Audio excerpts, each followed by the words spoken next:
সবাইকে নমস্কার। আমি কৌশিক আবার চলে এলাম আমার চ্যানেল ইংলিশ পাঠশালায় আরেকটা নতুন এডুকেশনাল ভিডিও নিয়ে। আগামীকাল রাখি বন্ধন। কবিগুরু রবীন্দ্রনাথ ঠাকুর সর্বধর্মের মধ্যে যাতে মেলবন্ধন বা সেতুবন্ধন তৈরি হয় তার জন্য এই রাখি বন্ধন উৎসব প্রবর্তন করে। তো এই শুভ দিনে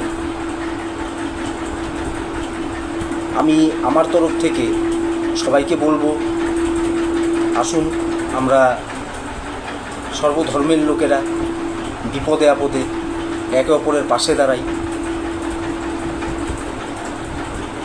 কেউ যদি অন্য ধর্মের কেউ কোনো বিপদে পড়ে, আমরা জাতি ধর্ম বর্ণ বিচার না করে, বিবেচনা না করে আমরা এগিয়ে যাব। আমাদের পক্ষ থেকে যতটুকু সাহায্য করা যায় তাদেরকে সেই চেষ্টা করার। Okay, welcome back to my channel. I am Kaushik and this is my channel English Pathshala. So today I will discuss about imperative sentence narration change. Imperative সেন্টেন্সের ন্যারেশন চেঞ্জের ক্ষেত্রে আমরা যে টার্মগুলো বেশি ইউজ করে থাকি সেগুলো হচ্ছে ordered, requested, commanded, advised, etcetera. Like যেমন একটা question, Amal said to me, comma inverted কমার মধ্যে, please give me a glass of water. এটা কিভাবে করতে হবে? অমল সাবজেক্ট 1, এখানে আমার কাছে রিকোয়েস্ট করা হলো জল দেওয়ার জন্য, অনুরোধ করা হলো। তো সেড টু এর পরিবর্তে বসবে রিকোয়েস্টেড। তাহলে কি দাঁড়াচ্ছে? S1 প্লাস রিকোয়েস্টেড প্লাস আমাকে রিকোয়েস্ট করেছে, তাহলে S2 subject number 2 plus 2 as a connector এখানে বসবে 2 প্লাস আনচেঞ্জড রিপোর্টিং স্পিচ।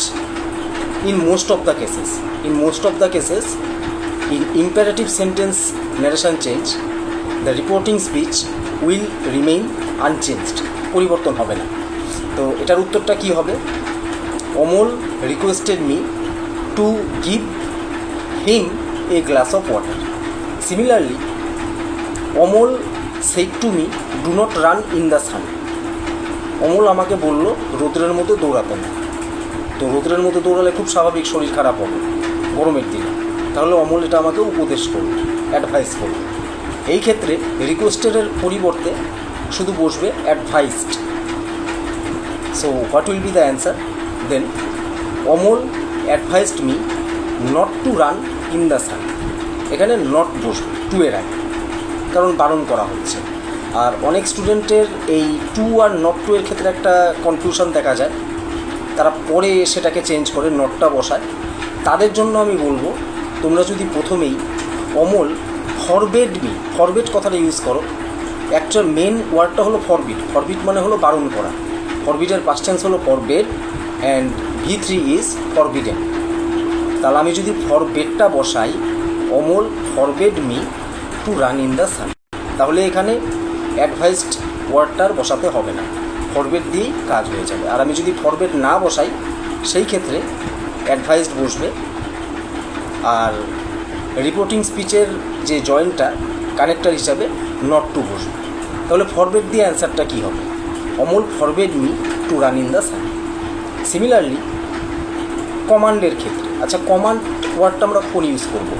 যখন কোনো আর্মির কর্নেল আমাদেরকে কিছু করতে বলবে। যেমন colonel said to the soldiers, be prepared for war. So the answer is Colonel commanded the soldiers to prepare for war. একই রকম। এবার একটা বাকি থাকলো, সেটা হচ্ছে অর্ডার, আদেশ। Amal said to me, comma inverted কমার মধ্যে, do the work now. Amal আমাকে বলল কাজটা এখনই করো। সেই ক্ষেত্রে অ্যান্সারটা হবে Amal ordered me to do the work then, কারণ নাও থাকলে সেটা রিপোর্টিং স্পিচে পরিবর্তিত হয়ে যায় then. So in this case, in this imperative sentence narration change, we see reporting speech or reporting speeches remain unchanged from direct speech. Direct স্পিচে যেটা থাকবে রিপোর্টিং স্পিচ, ইনডাইরেক্ট স্পিচেও in most of the cases it remains same or unchanged. So this is all. সবাইকে নমস্কার। রাখি বন্ধন উৎসব ভালো করে কাটান। বিপদে আপদে জাতি ধর্ম বর্ণ না দেখে সবার পাশে দাঁড়ান, কারণ দিনের শেষে মানবিকতা মনুষ্যত্বটাই আমাদের সবচেয়ে বড় পরিচয়। Thank you. আর আমার ভিডিওগুলো যদি ভালো লেগে থাকে আপনাদের, চ্যানেলটা সাবস্ক্রাইব করবেন, একটু পাশে থাকবেন, নতুন চ্যানেল। Thank you. আবার বাই বাই, কাল আসবে কিন্তু।